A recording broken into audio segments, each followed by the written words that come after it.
परमार्थात भक्तीचं पाचवं लक्षण आहे विश्वास पाहिजे, महत्वाचा विश्वास. परमार्थातलं मुख्य भांडवल आहे. भांडवल गाठी तरी गाठी म्हणजे पदरात भांडवल कशाचं पाहिजे? विश्वासाचं. आमचा विश्वासच नाही. विश्वास नाही म्हणून आम्ही काय करतो? वार बदलला की देव बदलतो.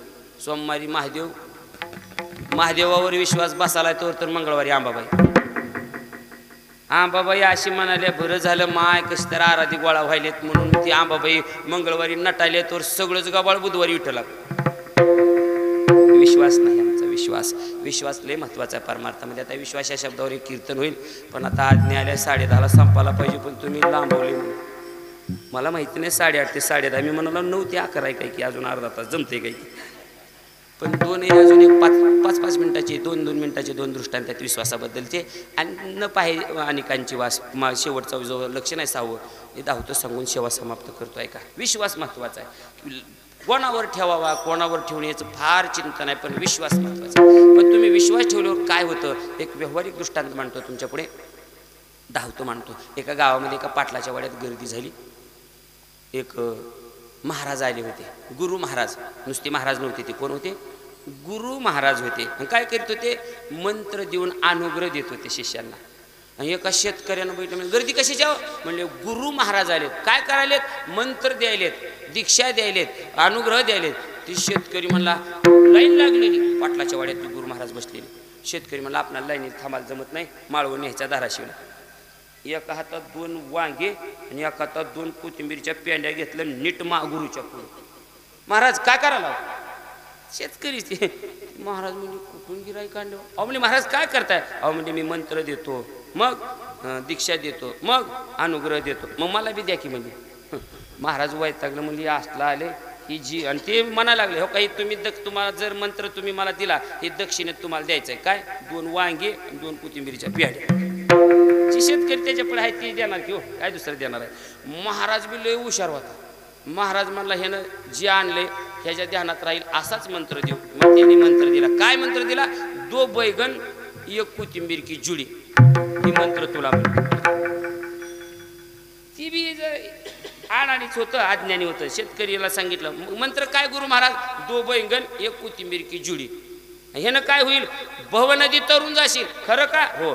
विश्वास ठेवला त्या मंत्रावर आणि गावाकडे आलं. घरी आले की रात्रंदिवस ते गुरुनं सांगितलं विश्वास गुरुच्या मंत्रावर. 2 बैगन कोथिंबीर की जुडी.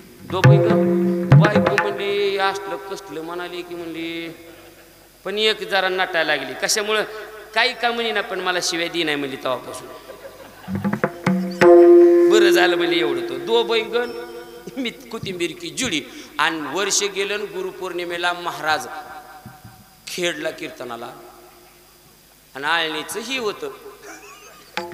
आणि आळणीच्या आणि खेडच्या मध्ये मोठी नदी. उगं सांगाला दृष्टांत म्हणून तुम्ही राजा जिकडे जाईल त्या भागातली नावं घ्यावी लागतील. आणि मग ती गेलं तिथं. मग ती जायचंय गुरुला भेटायला. गुरु आलेत पलीकडल्या गावात अनुग्रह द्यायला. आणि निघालं सायंकाळची वेळ गुरुच्या भेटीला. नदीला पूर आलेला. आता पलीकडे जायचं कसं? खांद्यावरचं घोंगडं होतं घोंगडं. आणि त्या गुरुच्या मंत्रावर विश्वास होता. घोंगडं काढली ती घोंगडी आणि पाण्यात टाकली. आणि गुरुनं दिलेला मंत्र म्हटला 2 बैगन 1 कोथिंबीर की जुडी. चल घोंगडी पहिलं थडी. सारा घोंगडीनं घोंगडीवर बसून पलीकडे गेलं. आणि तिथं गुरुचं दर्शन घेतलं. सगळं झालं. बोलणं झालं. म्हणले महाराज वर्षानंच भेट झाली. आज गुरुपौर्णिमा आहे. काय माझं भाग्य. एकदा मंत्र दिला होते त्याच्यावर आजच भेट झाली आहे. आणि माझ्या घरी चहा प्यायल्याशिवाय तुम्हाला जाऊ देत नाही. तुमचं घर कुठं आहे? पलीकडल्या गावात आहे. गाव कुठं आहे? नदीच्या पलीकडे आहे. कसं आलायच? तुम्ही दिलेल्या मंत्रावर आला. मग त्याला मंत्र आठवला 2 बैगन की मला ह्या मंत्रावर नदी पार करता येते. मग कसं? म्हणले चला तुम्हाला बी नेतो. म्हणले गुरुला गुरु जनमंत्र द्याला ते गुरु लटलाटा हात आस्कार बाबा. त्यानं घोंगडी टाकली आणि गुरु म्हणला थांब रे बाबा मंत्र म्हणाच्या आधी तुझ्या कमरेला धरू दे. महागून ह्याच्या कमरेला गुरुनं धरलं. ह्यानं गुरुनं दिलेला मंत्र म्हणला 2 बैगन कोथिंबीर की जुडी. चल घोंगडी पैलतडी. सारा घोंगडी. तुम्ही लय हसायले. माझा दृष्टांत सिद्धांत आहे का? घोंगडी पलीकडे गेली आणि गुरु शिष्य उतरले. गुरुच पाया पडला. एवढे शिष्य घडवले म्हणला येड्या. मेळ लागला नाही. म्हणले झालं काय? अरे तुला मंत्र असला दिला, पण महाराज मी तुमच्या मंत्रावर विश्वास ठेवला.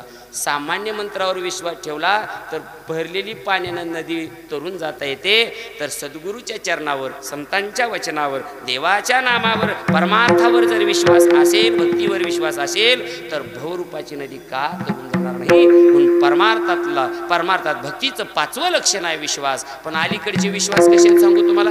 एकाला ऑपरेशनला नेलं, ऑपरेशनला सगळे डॉक्टर आहेत अशी उभारलेली, आणि ती ज्याला ऑपरेशनला नेलं तर काय ते जय बजरंगबली म्हणून उठून बसलं. 5-5 फूट डॉक्टर बाहेर सरकली, मागं सरकली, उठून बसलं, खिशात हात घातलं आणि बंडलच काढलं. 500चं 2 बंडल होते आणि त्यांच्या देखत मुजीत बसले. डॉक्टर म्हणले बाबा पहिलं पेशंट बघितलं, ऑपरेशनच्या आधी पैसे देणार. डॉक्टर म्हणले राहू द्या होय, ते ऑपरेशन झाल्यावर मी दिलं तर चालतंय. हे तुम्हाला कुठे द्यायला मग, आता तुम्ही मला ऑपरेशन करणार होय, मग ऑपरेशनच्या अगोदर काय देते ते? अहो ते दुखुनी कळुनी म्हणून काय देते ते इंजेक्शन, भूल देणार, काढून घेतलं तर काय करावं म्हणून मोजून ठेवावा म्हणला. असला विश्वास काय कामाचा नाही.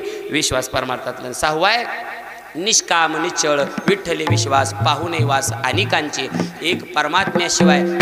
तुकोबराय तर म्हणतात आम्हाला ब्रह्महत्येचं पाप लागल, आम्ही पांडुरंगाला सोडून जर दुसऱ्या देवाला देव म्हटलो तर. एवढी निष्ठा पाहिजे.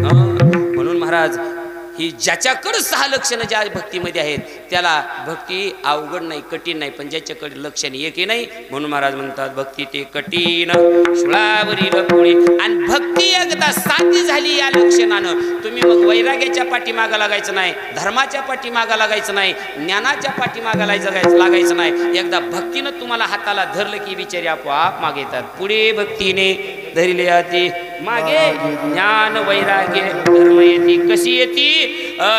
मंदिरावर कीर्तन चालू आहे म्हणून एक माता माऊली 2-3 लेकरं आहेत लहान लहान, आणि पायी निघाली गावातून आली नि कोपऱ्यातला फाटा कोणताही कुंचवाडी भडाच्या वाडीच्या त्या फाट्याला आली, म्हणजे रोडला लागली. एक टमटम आलं तिकडून आणि कीर्तन ऐकू आले जायचंय. त्या टमटमवाल्यानं बघितलं, बिचाऱ्यानं लहान लेकरं आहेत निघाले. हो अक्का कुठं जायचंय? दादा मंदिरावर, तुकोबरायच्या मंदिरावर कीर्तन चालू आहे रे, जायचंय. नेतो का? नेतो की. मग त्या मावशीने विचारलं किती घेशील रे बाळा? मग त्यानं म्हणला कीर्तनाला चालला आका, तुमचे 20 रुपये द्या. लेकरं मी तशीच फुकट नेतो.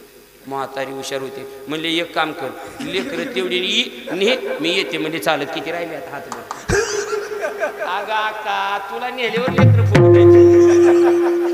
तसं भक्तीनं हाताला धरल्यावर ज्ञान वैराग्य आहे, गुलामजामुन घेतल्यावरच पाक फुकट आहे. किती सांगावं लोकावाला. विठोबार कुमाई